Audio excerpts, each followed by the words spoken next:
Two Pipes, c'est un court-métrage web que vous devez voir. Alors, on va le dire tout de suite, il y a un truc que je vois pas souvent dans l'animation web, et ce malgré la diversité de leur style artistique, c'est les courts-métrages et les séries qui imitent des styles de jeux vidéo. J'en trouve quelques-uns, des fois, une série qui s'appelle Necromancy 64, une autre qui s'appelle Anidog, un petit court-métrage nommé Wild Wind, fait par une chaîne qui s'appelle Leo Camposo Studio en 2011-2012, et qui vaut la peine de regarder rien que pour son pixel art magnifique.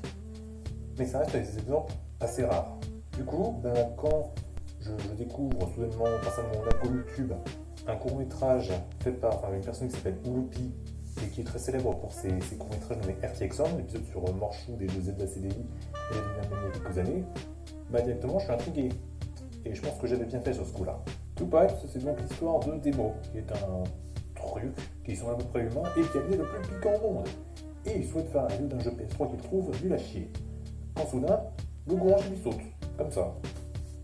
Du coup, il décide de sortir de son appartement pour essayer de trouver quelqu'un qui pourrait l'aider et se retrouve face aux deux tuyaux qui donnent son nom au court-métrage.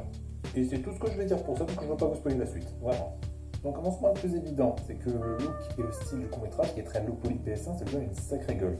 Ce look angulaire, ses manières de se déplacer très peu fluides, ses pixels qui sont gros et très visibles, ils sautent partout dans le cours. Et quand on combine ça avec des designs de personnages qui sont vraiment inhumains, et un décor qui est dégueulasse et puant, genre on dirait vraiment Silent Hill qui est double dans les égouts, et c'est un compliment, et paf, ça fait pas des chocs à pic, mais un court-métrage qui a vraiment une très grosse personnalité. Et s'il y a des influences, elles sont tellement minimes que je les ai pas trouvées personnellement. Ensuite, en deuxième, il y a le scénario. Vous le savez, j'adore la combinaison truc inhumain, situation profondément normale. Et ça, c'est pas différent.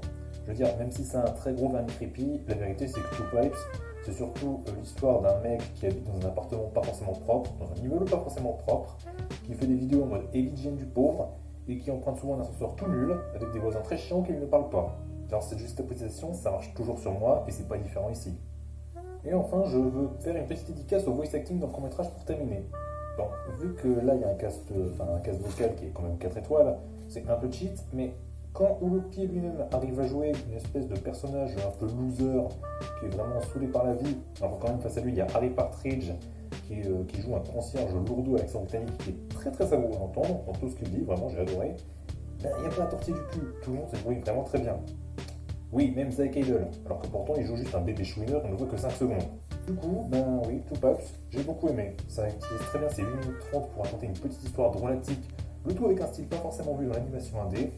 Et honnêtement, tout ce que je peux vous recommander, c'est de checker ça si vous avez quelques minutes. Foncez, c'est de la bonne.